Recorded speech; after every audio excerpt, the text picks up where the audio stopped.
estão muito aquém do necessário, com todo o esforço, principalmente das áreas de defesa civil, que avançaram muito nessa área de prevenção. O Coronel De Paula está lá em Petrópolis, trabalhando em conjunto com a Defesa Civil aqui do Estado, um trabalho importante. Na nossa área também, com o apoio do DRM, nós conseguimos fazer várias coisas, plano de risco, etc. Conseguimos fazer projeto, deputado. Com recurso federal, conseguimos fazer projeto. E recebemos a informação essa semana de que o governo federal vai dirigir os recursos para as obras de estabilização de encosta para o governo estadual e não para o governo municipal, e só vai dar para Petrópolis a metade dos recursos que nós solicitamos, a metade não, aliás, 1/3 dos recursos que nós solicitamos, com projetos. Nós queremos que seja para o município de Petrópolis 100% dos recursos que nós já conseguimos elaborar projeto. A proposta que o governo do Estado enviou para o governo federal não constava iniciativas para o município de Petrópolis. Então, se nós fazemos o dever de casa, fazemos plano de risco, fazemos projeto, somos penalizados pelo governo do Estado e pelo governo federal? Por que isso? Porque não tem uma sistemática de funcionamento, porque não tem uma regra clara. Nós temos que avançar muito ainda hoje. E eu quero deixar claro aqui para esse plenário e para o senhor, que eu acho que isso depende de ação do Legislativo, depende de ação da comunidade técnica organizada, depende de ação dos municípios. Os municípios têm que fazer uma associação dos municípios que vão estar nesse cadastro aí. Quem é que vai representar os municípios que estão nesse cadastro aí? Os municípios têm que se organizar para isso, que vão ser 200 e pouco, e eles têm que estar nesse cadastro. Então, nós estamos preocupados. São 12 mil unidades hoje no município de Petrópolis em risco, unidades habitacionais em risco. Nós temos que ter maior recurso financeiro, maior recurso humano, maior recurso institucional, para que a gente possa se antecipar aos desastres que, infelizmente, há de se convir pelo histórico, que poderão tornar a acontecer. Tá? Eu queria me desculpar por ser extenso, mas eu não podia deixar de contar com a presença do deputado para falar isso. Kelso, foram várias questões levantadas, né? Eu vou procurar fazer observação sobre algumas delas, e se você achar que eu deixei de me colocar sobre alguma, eu te peço que me corrija aqui e a gente possa trabalhar em conjunto. Primeira questão. No que diz respeito às obrigações que os municípios passaram a ter de uma forma muito maior, Kelso. É verdade, eu concordo contigo. Existe uma dificuldade na capacidade institucional dos municípios formatarem projetos e fazerem o encaminhamento para o governo federal? Também é verdade. Pode não ser o caso a situação de Petrópolis. Mas a sua deixa me dá também a oportunidade de falar de algo que não foi e que prejudica muito os municípios. Eu conheço bem a realidade que Elson está falando da região serrana do Rio de Janeiro. Não foi o caso de Petrópolis, mas em outros municípios da região serrana, houve inclusive a intervenção da Controladoria Geral da União, impedindo que recursos que foram disponibilizados para esses municípios pudessem estar sendo aplicados por suspeita de má utilização dos recursos públicos disponibilizados. E aí, a gente tinha uma proposta na lei, que foi um daqueles artigos não aprovados, que basicamente dizia o quê? Aqueles municípios que tiveram reconhecimento de situação de emergência, estado de calamidade pública, eles vão ter que fazer dos recursos federais disponibilizados acompanhamento em tempo real dos órgãos de controle. Controladoria Geral da União, Ministério Público, Tribunal de Contas da União. Basicamente é o seguinte: o prefeito municipal está sentado na mesa e em tempo real, quando ele toma as decisões daquilo que vai ser feito, esses órgãos já estão ali fazendo o acompanhamento daquilo que vai ser realizado. E eu vou chegar, por que eu estou dizendo isso, em relação às intervenções que você fez. E isso, por incrível que pareça, foi a sugestão dada por um gestor. Quem falou sobre isso comigo foi o governador Eduardo Campos, numa visita técnica que a gente fez no estado de Pernambuco, para tratar das tragédias. Por quê? Porque você inibe o mau gestor que está utilizando aquela oportunidade para poder desviar dinheiro público numa tragédia que está acontecendo no seu município, mas você garante também o direito do bom gestor, que não vai ter o Tribunal de Contas da União ou a Controladoria Geral da União fazendo uma análise que não verifique as decisões que estão sendo tomadas nas circunstâncias e no tempo real. E por que eu estou dizendo isso? Porque a observação que você fez dos recursos disponibilizados aos governos estaduais e não aos governos municipais tem muito da perda de credibilidade municipal quando recursos são disponibilizados e há uma suspeita, isso eu estou falando em qualquer lugar do Brasil, e há uma suspeita de que eles não tenham sido bem aplicados. O município perde a força, e eu concordo contigo, devia ir muito mais para o município, porque ali você vai ter a possibilidade de responder e de fazer aquelas obras com uma maior agilidade, mas o município perde essa capacidade a partir do momento em que ele tem sobre si suspeitas da utilização em relação àqueles recursos. Se você aumenta a capacidade institucional desses municípios na formatação de projetos e propostas, isso eu disse é uma lacuna, você vai ter a possibilidade muito maior de garantir que o município receba esses recursos.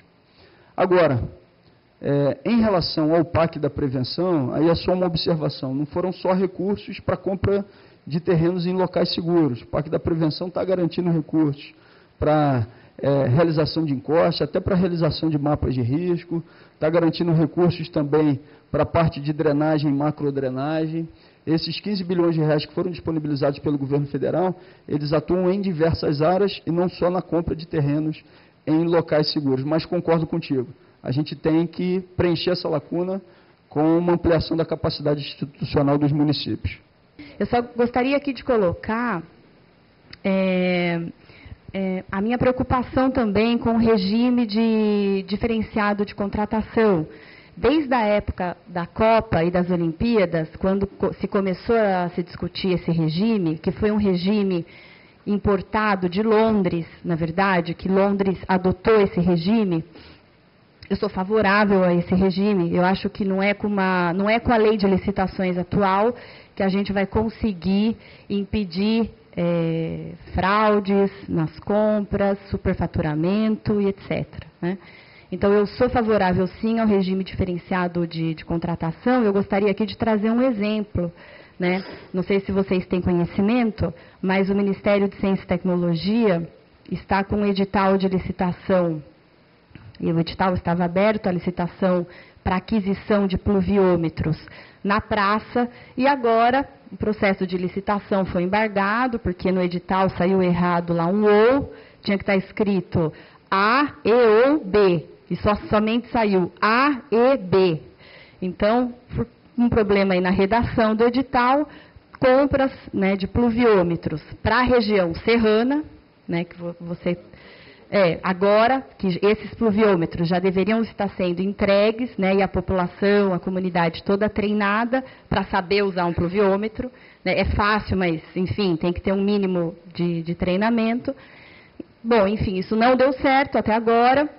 Eu trago esse exemplo justamente para justificar essa questão do regime diferenciado, porque seguindo os trâmites normais de uma licitação, estamos, não sou mais do MCTI, sou da Nuclep, mas me sinto parte, né?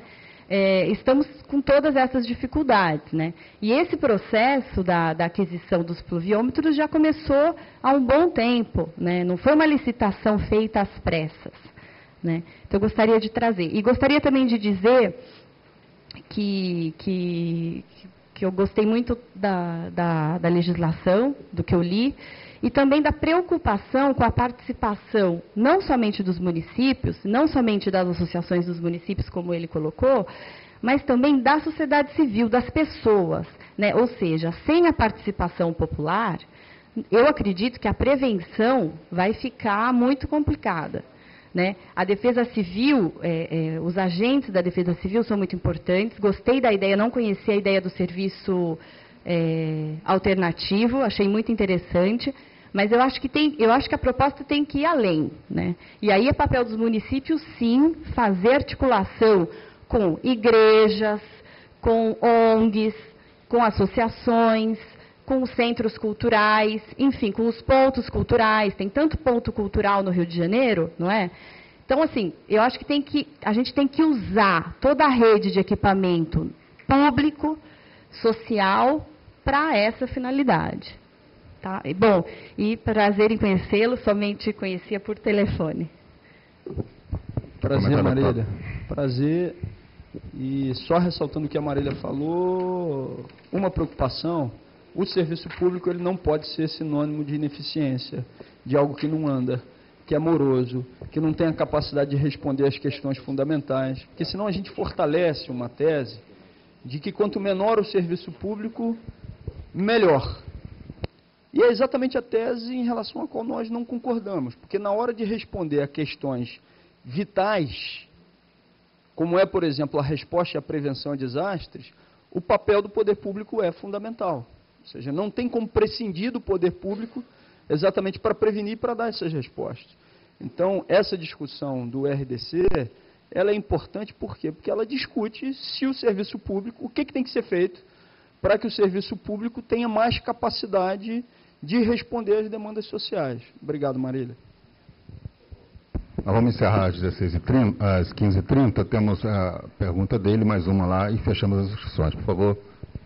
Bom dia, meu nome é Márcio Girão, sou do conselho aqui do clube, mas também presido a Federação Nacional de Informática, que reúne os sindicatos patronais das empresas que atuam no setor. E minha pergunta, obviamente, vem nesse sentido.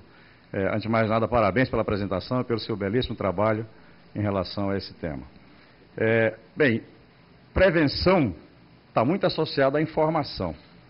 E informação hoje, quer dizer, nós estamos todos conectados cada vez mais, independentemente até da classe social, implica soluções de informática para uma série de, praticamente todos os fatores mencionados aqui por você em termos de investimento.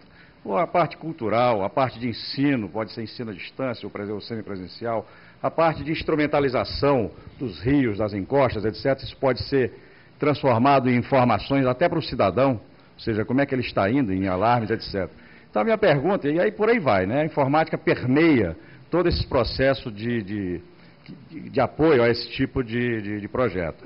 Minha pergunta é, qual é o papel, existe algum papel específico da informática nesses planos de investimentos do governo, onde as nossas empresas poderiam atuar e apoiar o projeto?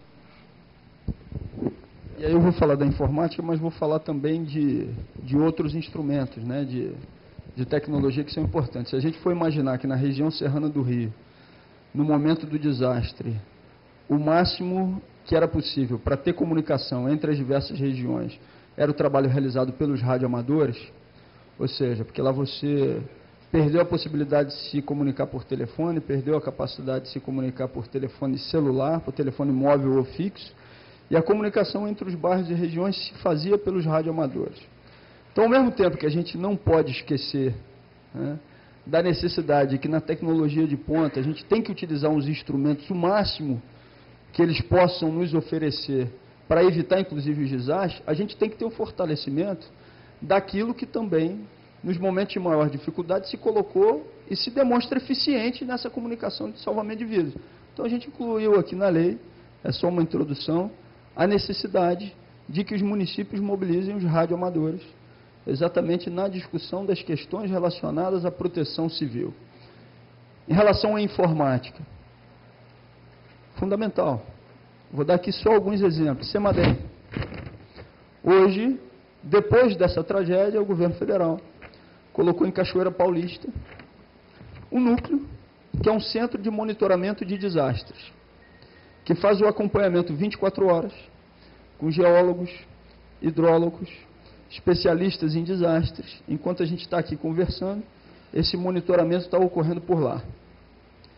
Em caso de qualquer necessidade, onde você tenha que transmitir um alerta, um aviso, tanto para as prefeituras quanto para as secretarias estaduais de defesa civil, isso pode ser feito de maneira imediata. Se a gente não tiver exatamente a tecnologia, a informática auxiliando nesse processo, e aí pode auxiliar em todas as etapas que foram aqui demonstradas, mas principalmente na área preventiva, a gente vai ter um trabalho que vai estar sendo feito pela metade. Dou mais um exemplo. O Rio de Janeiro, e aqui a gente tem que registrar, tem um avanço importante no que diz respeito à sua sala de situação.